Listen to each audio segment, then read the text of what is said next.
se habían recibido 9.000 dosis en Tacuarembó ciudad y 4.000 acá en Paso de los Toros.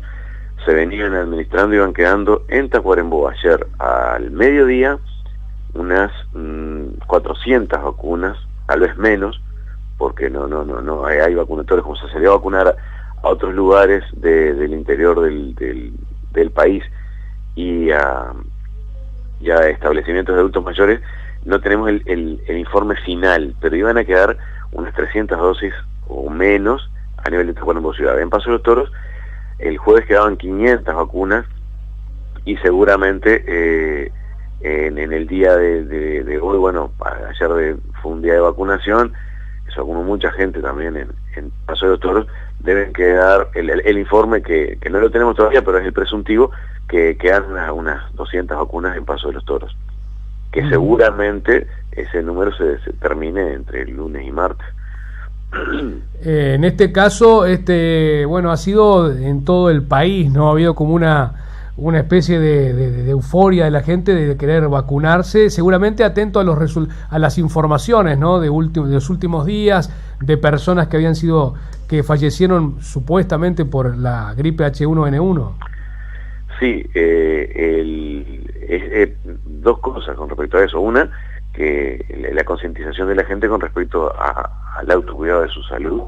y también el trabajo intenso que hizo la prensa. Digo, acá yo enfilo toda la mayor parte de la responsabilidad del éxito de esto al trabajo que hizo la prensa, que estuvo siempre del lado de la salud de nuestro departamento, y me parece que es una muestra para todo el país,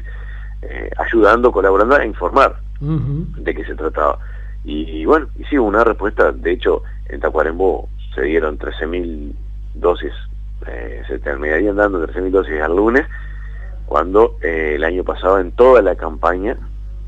a fines de junio, se habían dado 12.000 en todo el departamento. O sea que ya se superó, y eso es la media de todo el país también, se superó lo que el año pasado se había vacunado. Y sí, tenés razón también en que es el otro punto, que el informe de que, o el conocer que ha habido casos que han aumentado las internaciones, que ha habido fallecimientos presumiblemente por gripe H1N1, también colaboró en que la gente se vacunara. Pero venía previamente a la información de los fallecidos, venía vacunándose muy bien, y la gente había respondido sin necesidad de esa información como fue un plus para que se intensificara el requerimiento de vacunas. Pero, como te digo, ya se venía vacunando muy bien, ya se habían colmado las expectativas,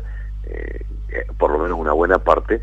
antes de la información sobre los casos que hay, que por supuesto también habían sido tenidos en cuenta cuando lo informábamos, porque veníamos viendo que se venía viendo cuando lanzamos la campaña de vacunaciones, que en Brasil había habido una epidemia de H1N1 con fallecidos, en Europa, y también en base a lo que se planteaba la nueva composición del virus, fue justamente para evitar los fallecimientos que se fueron dando fallecimientos similares a los que se dieron en el hemisferio norte durante la epidemia. Entonces, correcto, eso también colaboró. A nivel del departamento, ¿se viene siguiendo las personas internadas, aquellas que puedan tener algún cuadro respiratorio, si tienen o no H1N1? Sí,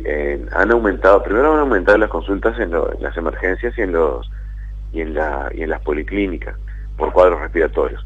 Segundo, han aumentado las internaciones también por cuadros respiratorios, y las internaciones en cuidados intermedios y en cuidados intensivos, en CTI. El diagnóstico de H1N1 en principio es presuntivo, porque lo que se le hace en general es tomar una muestra que se analiza, y a veces no hay ni siquiera muestra porque no hay forma de tomarle las secreciones, porque la persona llega ya con una insuficiencia respiratoria y pasa derecho a CTI. Pero en Tacuarembó sabemos que hay al menos 10 personas internadas en CTI con cuadros respiratorios que podrían corresponder en un 80% a infecciones virales, y de esas infecciones virales a un 50%, o sea que por lo menos tenemos la sospecha epidemiológica de que hay unas 6, 7 personas internadas en todo el departamento en CTI por cuadros respiratorios que podían estar vinculados al H1N1. El punto es que lo que nos llama la atención a nivel del Ministerio es que han sido las internaciones y los fallecimientos a nivel de todo el país han sido con personas, algunas con personas que no entraban en lo que es la calificación de poblaciones de riesgo, personas adultos, jóvenes y sanos. Entonces también eso nos llega a ver la virulencia que tiene el virus H1N1 y que una de las principales formas de protección, por supuesto, es la vacuna. Eso también hay que tenerlo presente para ver cómo seguimos trabajando posteriormente, porque con las poblaciones de riesgo, que era la que vacunamos, nosotros siempre pensamos que hablamos como que si todas las poblaciones fueran de riesgo, porque uno siempre tiene niños a cargo, ancianos a cargo, o personas con patología crónica a cargo, o tienes por su trabajo un riesgo, pero se ha manifestado con una virulencia, con una severidad bastante importante, y bueno, en eso también es que insistimos en las otras 2 patas de las 3 que conforman la protección contra el H1N1. Una es la vacunación, otra es el lavado de manos, insistir en el lavado de manos, en la protección de la tos, que la gente cuando tosa se cubra con un pañuelo descartable o ponga el pliegue del codo para no contaminarse las manos. Y la otra es la consulta oportuna, apenas la persona tenga sintomatología, o sea, tos, fiebre o malestar general, que consulte. Nosotros recomendamos la consulta en las policlínicas periféricas o las policlínicas de médico de referencia, porque sabemos que muchas veces se llenan las emergencias, las salas de emergencia, las salas de espera de emergencia, por cuadros que no pueden ser, que no son tan graves, o que no correspondería que consultaran en la emergencia. Entonces una persona que va con un cuadro leve, consultando en la emergencia, y hay 20 personas con un cuadro respiratorio severo, puede contaminarse, la persona ir un poco enferma y volver muy enfermo a su casa, o quedarse internada por un cuadro adquirido en la sala de espera. Lo que recomendamos es la consulta oportuna del médico de referencia frente a cuadros virales, o sea, cuadros de fiebre, de tos y de malestar general.